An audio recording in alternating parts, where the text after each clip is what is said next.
오늘 주신 말씀 에스더 5장 1절로 14절까지 말씀인데요. 우리 계속 에스더의 말씀을 나누고 있습니다. 특별히 오늘 주보 보시면은 이제 절기가 나오는데 맨 뒷장에 보시면 오늘은 순교자 기념 주일이기도 합니다. 순교자 기념 주일. 감리교에서도 지키고 또 장로교에서도 지키는 절기이기도 합니다. 특별히 오늘 6월 넷째 주 순교자 기념 주일로 지키는 이유는 6월 달 또 돌아오는 이 다음 주 이번 주 안에 우리가 잘 아는 6.25 동족 상잔의 비극 한국 전쟁이 있었던 날이죠. 지금 벌써 74주년이 됐습니다. 74주년이 돼가지고 74년이 지났으니까 6.25를 직접 겪고 그때 참전했던 분들은 이제 거의 많이 돌아가시고, 그때 이제 어린 나이셨던 분들은 지금 아직 계시지만 이제 앞으로 한 10년, 20년 후에는 그분들도 이제 이곳에 안 계시다 보니까 정말 우리가 이제 이 한국 전쟁이라는 것은 저도 직접적으로 겪지 않고 책에서 봤지만 그렇게 우리가 이제 역사 속에 이 기록으로 알게 되어지는 그런 일이겠죠. 그러나 얼마나 큰 전쟁이었습니까? 그때 많은 사람들이 죽었는데 남북한 합쳐가지고 한 300만 명 정도가 죽거나 실종했다고 합니다. 그때 미국에서도 미군들이 이렇게 참전해서 그때 미군들도 많이 죽었는데 그때 4만 5천 명 정도가 한국 전쟁에 참전해서 죽었다고 하지요. 짧은 기간 동안 한 3년 동안 전쟁을 치르면서 정말 많은 인원, 그 역사 속에도 그 짧은 전쟁 기간 동안에 이렇게 많이 죽은 전쟁이 없었다 할 정도로 그렇게 많이 죽은 전쟁이기도 합니다. 또 특별히 순교자 기념주일로 드리는 것은 그 6.25 전후로 해가지고 많은 교회가 공산당의 핍박을 받고 그때 많은 성도들이 순교하게 되어지는 일들이 있었습니다. 그래서 이렇게 자료를 쭉 찾아보니까 몇 명이나 그때 순교 당했냐 봤더니 한 정확한 수치는 아닐 거겠죠. 그러나 한 1,100명 정도가 6.25 전후로 해가지고 순교를 당했다. 여러분, 순교를 당했다는 건 뭐예요? 믿음을 지키다가 죽었다라는 겁니다. 여러분, 한마디만 하면 안 죽습니다. 한마디만 하면 나 예수님 안 믿겠습니다. 나 예수님 안 믿겠습니다. 요 한마디 하면 살 수가 있거든요. 근데 죽은 그 1,100명은 그 이야기 안 하고 죽은 거거든요. 여러분이 순교자 기념 주일, 특별히 전라남도 영광군에 가면 그 염산읍 면이라는 곳이 있습니다. 그곳에 교회들이 여러 개가 있는데 특별히 염산교회, 또 야월교회, 이 두 교회가 한국의 순교 그 역사 속에 굉장히 중요한 교회들인데 영광에 있는 그 야월교회는 전 교인이 69명이었습니다. 그 69명이었는데 전 교인 69명이 다 순교당했습니다. 그때 이제 그 자리를 피해서 도망갔던 사람도 있는데 도망갔다가 다시 돌아와가지고 순교 자리에서 함께 동참하는 그 일이 있었습니다. 또 그 근처에 있는 5km 정도 떨어진 염산교회라는 곳이 있는데 거기는 성도의 3분의 2가 순교를 당했는데 77명 정도가 순교를 당했습니다. 그래서 한 교회에서 가장 많이 순교를 당한 교회가 염산교회이거든요. 순교당할 때 죽창으로 찔리기도 하고 몸에 큰 돌을 메고 바다에 빠쳐가지고 그냥 그게 죽이기도 하고 산채로 땅에 묻어가지고 죽이기도 하고 그렇게 많은 성도들이 죽음을 당했다라는 거죠. 그럼 우리는 질문이 있죠. 왜 죽었을까? 왜 그들이 그렇게 죽었을까? 한마디 하면 사는데 예수님 안 믿겠습니다. 요 한마디 하면 사는데 왜 그 한마디 안 하고 그렇게 죽음의 자리로 갈까? 여러분, 이 순교자는 우리도 마찬가지겠지만 여러분, 우리도 필요한 신앙이 있다면 바로 이 부활 신앙이라는 것이죠. 순교자가 그렇게 순교할 수 있었던 것은 그들에게 부활 신앙이 있기 때문에 그렇습니다. 우리가 이 땅의 삶을 살아가면서 언젠간 죽게 되는데 죽음 이유가 있다라는 거죠. 그래서 사도 바울은 굉장히 직설적으로 사도 바울이 표현을 한 게 뭐냐면 우리가 믿는 신앙이, 우리 믿음이 만약에 우리가 죽음 이후에 아무것도 없다, 죽음이 끝이라면 우리가 지금 믿는 믿음이 아무 필요가 없다라는 거예요. 교회 나와서 이렇게 시간 보내고 예배드릴 필요가 없다는 겁니다. 우리가 당장 죽으면 그게 끝이라면 이제 얼마나 살지도 모르는데 굳이 이렇게 나와가지고 예배드릴 필요가 뭐가 있겠습니까? 우리가 이렇게 모여서 이렇게 있을 필요가 뭐 있겠어요? 그러나 우리는 부활신앙이 있습니다. 우리는 이 땅의 삶의 끝이 아니라 영원한 하나님 나라에 들어가는 영생의 복을 누리며 살 사람들이기 때문에 우리에게는 이 땅 잠시 잠깐 거쳐가는 나그네와 같은 이 땅의 삶이 끝이 아니다라는 것을 믿기 때문에, 반드시 우리는 부활한다는 것을 믿기 때문에 그 역사 속에 수많은 순교자들이 그 순교의 자리에서 그 믿음 잃지 않고 그들이 순교를 당했다라는 거예요. 오늘 순교자 기념 주일입니다. 여러분, 우리가 지금 예배드리는 이 환경, 우리가 살아가는 이 미국이라는 나라, 여러분 우리가 뭐 순교 자리에 있기는 참 쉽지 않은 그런 좋은 환경에서 우리가 예수 믿지 않습니까? 그러나 우리에게도 반드시 필요한 것은 순교자의 신앙은 반드시 필요합니다. 아멘. 아무도 안 하시는군요. 우리가 순교자의 신앙은 반드시 필요합니다. 아멘이시죠? 여러분, 우리가 예수도의 말씀을 보고 있지 않습니까? 우리가 지난주에 말씀 제목 혹시 기억나십니까? 예. 지난주에 말씀 제목은 죽으면 죽으리라라는 말씀 제목으로 말씀 나눴죠. 에스더가 고백했던 죽으면 죽으리라, 이것이 바로 순교자의 신앙입니다. 죽으면 죽겠다라는 거예요. 뭘 위해서요? 그럼 뭘 위해 죽겠다는 겁니까? 예수 그리스도를 위해서, 하나님을 위해서 죽으면 죽겠다라는 거죠. 바로 에스더의 믿음과 신앙이 순교자의 신앙입니다. 그도 이렇게 죽으면 죽으리라는 그 신앙은 곧 우리의 끝이, 이 땅에서 끝이 아니다라는 부활 신앙이 있기 때문이라는 거죠. 여러분, 오늘 우리에게도 그 죽으면 죽으리라는 순교자의 신앙이 있길 주의 이름으로 축원드립니다. 야월교회 그 순교 박물관이 있습니다. 저도 한국 가면은 여기 한번 꼭 가보고 싶거든요. 거기 야월교회 가면은 그 성도가 다 해서 69명이라고 말씀드렸잖아요. 거기 그 순교자 기념관에 가면은 69명의 사진이 딱 있다고 합니다. 성도들이 거기 쫙 있는 거, 이름하고. 근데 거기에 또 한편에 이런 시가 있다고 그래요. 안산제일교회 고훈 목사님이란 분이 쓴 시인데 제가 잠깐 읽어드릴게요. 우리는 살아서 말을 하고 당신들은 순교로 말합니다. 우리는 입으로 고백하고 당신들은 목숨으로 고백합니다. 그날 당신들 침묵의 절규로 드린 거룩한 봉헌의 제물이요, 저기 갯바람 소리, 서해 파도 소리로 그 고통 지금도 여기 들리고, 오늘은 당신이 뿌린 피 제단에서 우리 같은 엉터리들도 이렇게 풍성한 하늘복을 추수합니다. 이렇게 기록되어 있다고 해요. 기독교의 신앙이라는 것은, 우리 이 믿음이라는 것은, 또 우리 진리는 늘 이 핍박과 환란이 역사 속에 끊임없이 있었습니다. 그래서 핍박과 환란의 역사 속에서 교회가 그러면은 믿는 자들이 줄어들었냐? 핍박과 환란을 하니까 그 믿는 자들이 점점 줄어들고 위태위태해졌냐? 아니라는 거죠. 핍박과 환란 때에 교회는 더 성장하고 부흥했다라는 거예요. 오늘날에 그게 없어지니까 교회는 점점 쇠퇴하고 있습니다. 그러나 여러분, 오늘날에도 북한 땅에 그 지하교회에서 목숨을 걸고 믿는 사람도 있습니다. 그 사람들은 목숨을 걸고 믿다가 또 모여서, 목숨을 걸고 모여서 예배드리다 잡혀서 어디 수용소에 들어가고, 거기서 목숨을 잃게 되어지고, 그렇게 순교하는 수많은 사람들이 아직도 북한 땅에 있고요, 아직도 중동에 목숨을 걸고 믿는, 이슬람권에 있는 그런 사람들도, 믿는 자들도 있다는 거예요.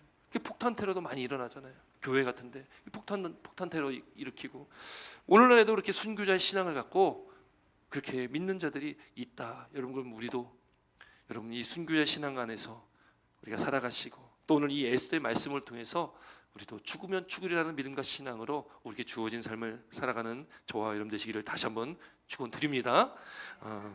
목소리가 좀 작았지만, 어쨌든 여러분은 에스더서, 우리가 지난주에 말씀을 나누면서 이게 이야기처럼 쭉 흘러가다 보니까 지난주에 이제 그 부분에 쭉 말씀을 나눴습니다. 띄엄띄엄 말씀 보니까 그 중간에 빠진 부분들이 있잖아요. 여러분, 그래서 지난주에 말씀 나눴으니까 대략 그 내용은 이해하고 계신 것으로 생각하겠습니다. 생각해도 됩니까? 에스더가 모르드게를 통해서 그가 결단하게 되어지고, 그리고 유다인들에게 3일 동안 금식해라, 나를 위해서 기도해달라고 부탁을 하고, 자기도 시녀들과 함께 왕궁에서 3일 동안을 밤낮을 금식했습니다. 그렇게 기도했다라는 거죠. 하나님께 간절히 하나님을 바라봤다라는 거예요. 지난주에 봤던 말씀, 에스더 4장 16절에 이렇게 말씀합니다. 함께 있습니다. 4장 16절. 에스더 4장 16절입니다. 함께 있습니다. 시작. 당신은 가서 수산에 있는 유다인을 다 모으고 그 나를 위하여 금식하되 밤낮 3일을 먹지 마소서. 나도 나의 시녀와 더불어 이렇게 금식한 후에 규례를 어기고 왕에게 나아가리니 죽으면 죽으리라 하니라. 아멘. 이거 기억나시죠? 에스더의 결단. 그렇게 3일을 금식하고서 왕에게 나아가겠다. 왕에게 나아가면, 에스더가, 우리가 지난주에 말씀 본 것 중에 에스더가 모르드게에게 이야기했잖아요. 왕에게 나아가는 것은, 이거는 죽음이다. 왕이 부르지 않았는데 나갈 수는 없다. 왕이 금규를 내밀면 사는데 만약 그렇지 않으면 죽는 거다. 그럼 여러분 에스더도 마음이 굉장히 그렇지 않을까요? 이걸 가야 되나 말아야 되나. 괜히 왕이 금규 안 내밀면 나 죽는데. 이 금규라는 거는 왕이 가지고 있는 어떤 왕의 권위를 상징하는 뭐 저거는 막대기 아니면 어떤 물건을 가지고 있는데 그거를 내밀어서 그거를 대면 손을 대면 사는 겁니다. 근데 에스더도 왕에게 나아가면서 죽을지도 모르는 그 상황 속에 에스더가 가게 되어지는데 오늘 본문의 이제 1절 2절 말씀에 1절 이렇게 시작합니다. 함께 1절 2절 말씀 함께 있습니다. 1절 2절 시작. 제3일에 에스더가 왕후의 예복을 입고 왕궁 안뜰 곧 어전 맞은편에 서니 왕이 어전에서 전문을 대하여 왕자에 앉았다가 왕후 에스더가 뜰에 선 것을 본즉 매우 사랑스러움으로 손에 잡던 금규를 그에게 내미니 에스더가 가까이 가서 금규 끝을 만진지라. 아멘. 여기 보니까요 1절 보니까 제3일에 요 3일은 어느 기간입니까? 에스더가 금식한 기간이에요. 금식하며 기도하고서 결단하고 죽으면 죽으리라는 그 믿음과 신앙을 가지고 지금 왕에게 나아가는 거예요. 왕이 갑니다. 왕후 에스더가 뜰에 선 것을 2절 보니까 왕이 봤어요. 놀라운 일이 일어나죠. 뭐라고 기록됩니까? 매우 사랑스러움으로. 매우 사랑스러움으로. 여러분 왕후 에스더는 왕궁에서 왕후로 살고 있지 않습니까? 그러니까 밥을 먹어도 얼마나 많이 맛있게 좋은 이 진수성찬을 맨날 먹겠습니까? 여러분 그렇게 진수성찬을 차려주고 그걸 그렇게 먹어왔던 에스더가 3일 밤낮을 굶는다는 것도 쉽지 않겠죠. 저도 제일 길게 금식한 게 한 4일 정도 금식해봤는데 그래도 한 2, 3일 때 되면 생각보다 그렇게 안 힘든데 첫날이 제일 힘들더라고요. 첫날은 막 죽을 것 같아요. 그 첫날에 그 음식의 유혹을 이기는 게 그때가 제일 힘들더라고요. 이틀날 되고 그러면 조금 나아지더라고요. 근데 이 잘 왕궁에서 그게 진수 성찬을 먹던 에스더가 3일 금식하며 기도하며 부르짖는 거 물론 지금 간절한 마음으로 그렇게 하겠죠. 그래서 3일을 굶으니 여러분 제가 에스더를 직접 보진 않았지만 그래도 왕궁에서 그 옛날 또 이렇게 뭐 이렇게 그 그림 뭐 이런 거 보면은 보통 옛날 사람들이 이렇게 통통하더라고요. 에스더도 아마 그렇지 않았을까, 좀 통통했을까, 좀 그 짐작을 해봅니다. 근데 3일을 이제 금식하고 가니 통통했던 게 조금 야위겠죠. 여러분 그래서 이런 얘기하시는 분들 많이 계셨습니다. 여자분들 예뻐지시기 위해서는 3일을 금식하셔야 됩니다. 이번 주 한번 시도 한번 해보시기 바랍니다. 남편분들에게 사랑을 받을지도 모르겠습니다. 예, 어쨌든 금식하고서 그렇게 왕에게 나아갔는데 왕이 봤더니 매우 사랑스러웠다. 근데 이게 사실은 우리가 사랑스러웠다라고 번역했지만 원문에는 은혜를 입었다 이런 표현으로 되어 있습니다. 은혜를 입었다. 그 왕이 은혜를 베푼 거죠. 그러니까 30일 동안 지금 왕에게 나가지 못했던 에스더인데 그 에스더가 지금 목숨을 걸고 왕 앞에 나아갔는데 왕의 은혜를 입게 되어진 거예요. 여러분 원래 그 전까지는 주도권이 누구에게 있습니까? 주도권이 왕에게 있죠. 왕에게 나아가면 죽이냐 사냐 이거는 왕 마음이잖아요. 그러니까 주도권이 왕에게 있었는데 지금 에스더가 3일을 금식하며 기도하고 왕 앞에 나갔더니 왕이 본즉 매우 사랑스러워지면서 왕의 마음이 어떻게 됩니까? 바뀌었습니다. 주도권이 왕이 아니라 에스더에게로 넘어온 거예요. 손에 잡았던 금규를 에스더에게 내밉니다. 에스더가 가까이 가서 금규 끝을 만집니다. 이게 뭘 의미합니까? 에스더는 죽었다 살았다? 살았다. 에스더는 살았다예요. 살았습니다. 왕은 에스더를 보면서 무척이나 그렇게 사랑스럽게 느꼈나 봐요.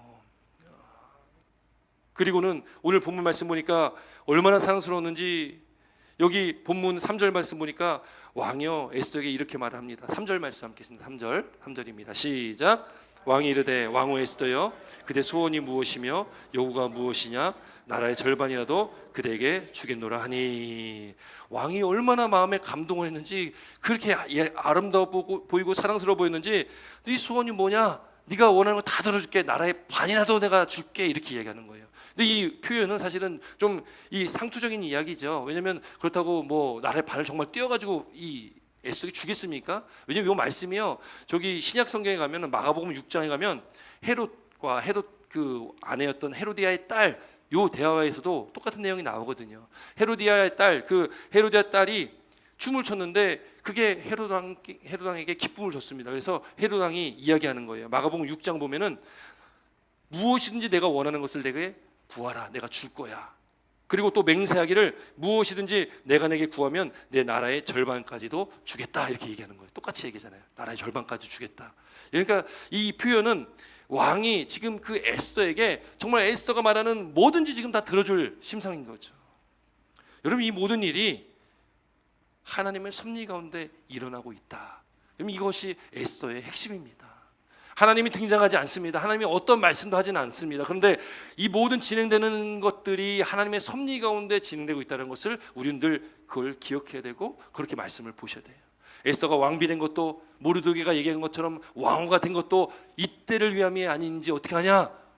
너 하나님께서 왕으로 세워주신 것 이때를 예비해서 너 세워준 거야. 에스더가 왕의 눈에 지금 사랑스럽게 보이는 것, 왕이 금규를 내민 것, 이것도 하나님께서 왕의 그 마음을 움직이시고 하나님께서 하나님의 그 계획과 섭리 구원의 은혜를 이루시기 위해서 하나님께서 이루신 것이다. 여러분, 오늘 이 말씀 앞에 오늘 우리 삶 가운데도 개입하시고 함께 하시는 하나님의 뜻과 섭리를 이루시는 그 하나님을 발견하시는 은혜가 있길 주 이름으로 축원드립니다. 하나님께서 하시면 되는 거 아니겠습니까? 하나님께서 하시면 막힌 것도 열리게 되어지고 매인 것도 풀리게 되어지고, 여러분, 우리의 기도 제목들, 우리 마음에 있는 무거운 짐들 하나님께서 다 해결하시고 그 길을 열어주시고 하나님께서 예비하신 가장 좋고 선한 길로 저와 여러분들을 이끌어 주실 줄 믿습니다. 여러분, 믿음으로 아멘 하시면 그렇게 될 줄 믿습니다. 여러분, 그렇게 지금 에스더가 왕에게 은혜를 입게 됩니다. 왕에게 나아갔습니다. 그리고 은혜를 입고 왕이 그에게 금규를 내밀어 금규를 만졌어요. 그리고 이제 왕이 얘기합니다. 원하는 게 뭐라는 거예요? 원하는 게 뭐냐? 내가 다 들어주겠다. 근데 여러분, 오늘 본 말씀 보면 하나님께서 에스더에게 지혜를 주시는데, 여러분, 이 지혜를 주셨는데 하나님께서 주신 이 지혜는, 여러분, 이 지혜라는 그 단어의 의미에는 기다림이라는, 인내라는 의미도 그 안에 있습니다. 왜요? 이 지혜라는 것은 내가 마음이 급해가지고 뭔가를 빨리 이루고 싶어가지고 이렇게 뭔가를 급하게 하는 것보다 하나님의 때를 기다리는 거예요. 그러니까 하나님의 지혜는요, 하나님의 때를 기다리는 겁니다. 하나님이 정하신 그 때에 하나님의 섭리대로 우리가 하나님의 말씀에 합당한 길로 나아갈 때, 그럼 때가 되면 하나님께서 그것을 채워주시고 하나님께서 하나님의 인도하심 가운데 우리를 예비하신 길로 우리 인도해 주시는 거 아니겠습니까? 그러니까 하나님의 지혜는 인내가 반드시 있다. 에스더에게 하나님께 지혜를 주시는데 인내하게끔 하시는 거예요. 그럼 제가 악기를 굉장히 좋아하고 또 이제 색소폰을 또 오래 부르다 보니까 한국에서도 학원 강사도 하고 많이 가르쳐 봤거든요. 이 가르칠 때 보통 남자분들이 많이 배우셨어요. 중년 남자분들이 많이 배우시는데, 왜냐면 이게 로망이 있잖아요. 그 색소폰 소리, 또 뭐 이렇게 트로트 같은 거 색소폰 이렇게 연주하는 그런 것들 많이 들어오셨던 중년 분들이 많이 이렇게 배우시는데, 이 가르치다 보니까 항상 이렇게 깨닫게 되는 게 있더라고요. 뭐냐면 마음이 급하면은 악기를 배우기 너무 힘든 거예요. 마음이 급하면 빨리 뭔가를 배워가지고 빨리 뭔가를 불어야지 하면은 그분은 거의 중간에 포기하십니다. 그리고 가르치면은 그래도 이렇게 단계가 있기 때문에 이거 하고 이렇게 해야 되는데, 빨리 불고 싶은 생각이 막 마음속에 있으니까 다 뛰어넘고 뭔가를 빨리 하려고 하는 거예요. 가르치는 대로 그 순서에 맞게 와야 되는데 집에 가서는 다른 거 하시는 거예요. 그러니까 나중에는 잘못된 습관이 들고 나중에는 그 습관을 고칠 수가 없어지는. 집에서 뭐 불 때는 불고 싶으면 불 수 있을 거 아니겠습니까? 근데 이제 레슨 받으러 이렇게 오면은 불고 싶은 거 보는 게 아니라 정말 기본적인 거, 정말 아장아장 걸음마 하듯이 좀 지루한 연습들을 시키거든요. 이거 재미가 없잖아요. 빨리 내가 좋아하는 노래 한번 불어야 되는데 그 집에 가셔서 냅다 그거만 푸시는 거예요. 그러니 이게 기본적인 게 차곡차곡 쌓이지가 않으니까 나중에는 뭔가 딱 막히게 되어지는 그런 일들 참 많이 보게 됩니다. 성격이 급하거나 그 때를 기다리지 않으면은 그 악기도 배울 수 없는 것처럼, 우리의 신앙생활 속에서도 우리가 하나님의 때를 기다리지 않고 우리가 먼저 자꾸 앞서가면 하나님께서 계획하신 그 섭리들을 우리가 보지 못한다는 거죠. 하나님의 뜻이 하나님 뜻대로 정하신 방법대로 이루어져야 되는데 자꾸 우리가 그걸 바꾸려고 하는, 여러분, 오늘 하나님의 지혜가 우리 가운데 있길 주님으로 축원드립니다. 그 지혜 가운데 하나님의 뜻, 하나님의 때, 하나님의 그 섭리를 의지하시기 바랍니다. 기다리시기 바랍니다. 여러분, 에스더가 오늘 본문에 보니까 기다리는 거예요. 왕이 네 소원이 뭐냐? 내 나라의 반까지 띄워줄 테니까 이렇게 얘기하는데, 이때다, 잘됐다, 때가 왔구나. 왕이여, 내가 이걸 원합니다. 이걸 해주십시오. 말할 수 있잖아요. 여러분, 근데 오늘 본문 말씀 보면 에스더가 그렇게 하지 않는 거예요. 왕이 참 좋아하는 게 있습니다. 우리가 에스더 1장에서도 봤는데 왕이 잔치를 베푸는데 얼마 동안 잔치를 베푸냐면 6개월을 잔치를 베푸는 거예요. 6개월. 물론 전쟁을 나가야 되는 그런 시점에서 이 전쟁 나가야 될 사람들을 또 위로하기도 하고 그들에게 격려하기도 하려고 이제 긴 시간 동안 잔치를 베풀긴 했지만 이 왕이요, 잔치를 너무나 좋아하니까 에스더가 어떻게 하냐면 잔치를 베풉니다. 그래서 오늘 본문 말씀 보니까 왕의 잔치를 베풀어서 그 잔치에서 하만을 같이 오게 하는 거예요. 우리 4절 5절 말씀 함께입니다. 4절 5절입니다. 시작. 에스더가 이르되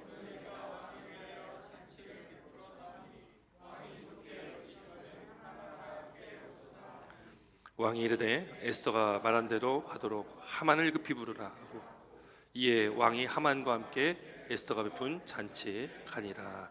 아멘. 잔치를 베풀었어요. 거기에 하만과 같이 잔치에 참여합니다. 하만은 너무나 기뻤을 거예요.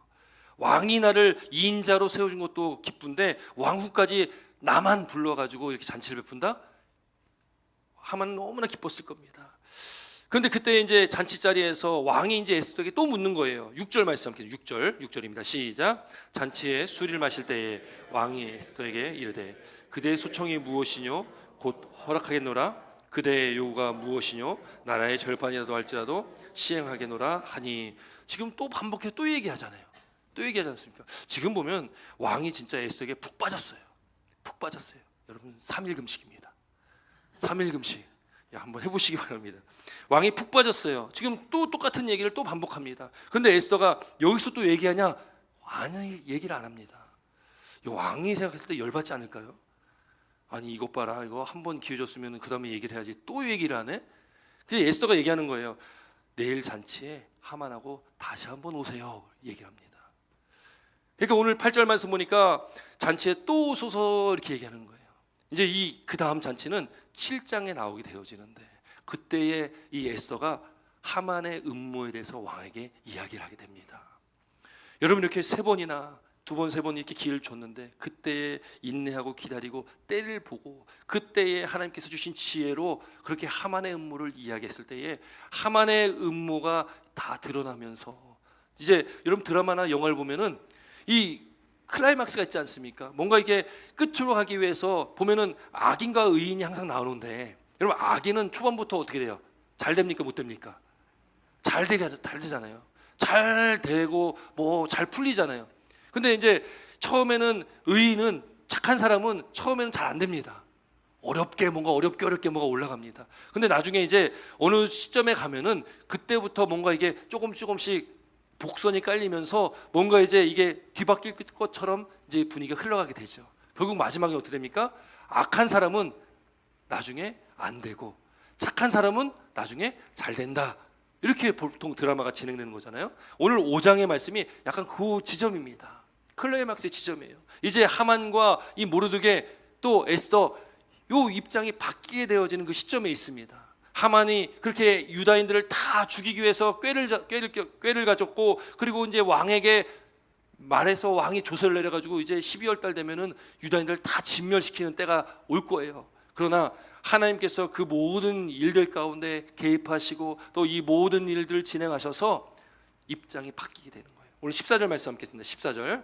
14절입니다. 함께 있습니다. 시작. 그의 아내 세레스와 모든 친구들이 이르되 높이가 50규빗 되는 나무를 세우고 내일 왕에게 모르드게를 그 나무에 매달기를 구하고 왕과 함께 즐거이 잔치에 가소서 하니 하만이 그 말을 좋게 여기고 명령하여 나무를 세우니라. 아멘. 여러분, 하만은요, 여기 오늘 본문 말씀 11절 말씀 보면은 하만이요, 자기가 지금 누리고 있는 그 영광, 그 권위, 그거에 대해서 사람들에게 막 이야기하는 부분이 나와요. 11절도 함께 있습니다.